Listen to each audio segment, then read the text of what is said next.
ജയലളിതയുടെ മരണം സംബന്ധിച്ച ഊഹാപോഹങ്ങൾ പരക്കുന്നതുകൊണ്ടാണ് ഇത്തരമൊരു വാർത്താസമ്മേളനം നടത്തുന്നത് എന്ന ആമുഖത്തോടെയായിരുന്നു തുടക്കം.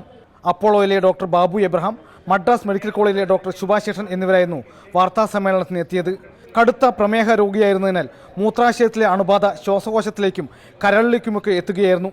എന്നാൽ അണുബാധയുടെ കാരണമെന്തെന്ന് ഡോക്ടർമാർ വ്യക്തമാക്കിയില്ല. And so the process at work here was an infection resulting in damage to organs and contributing to the shortness of breath that the Honourable late Chief Minister was suffering from. Subsequent tests showed that there was indeed infection in her blood. So bacteria were grown from the blood and that was where the infection was identified and resulted in her general poor condition.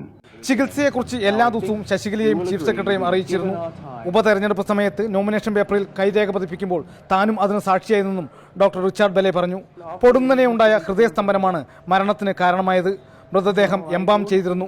മൃതദേഹം ഇനി പുറത്തെടുത്ത് പരിശോധന നടത്തുമെന്നത് ബുദ്ധിശൂന്യതയാണെന്നും doctor Richard ബെലെ പറഞ്ഞു. Mathrubhumi news, Chennai.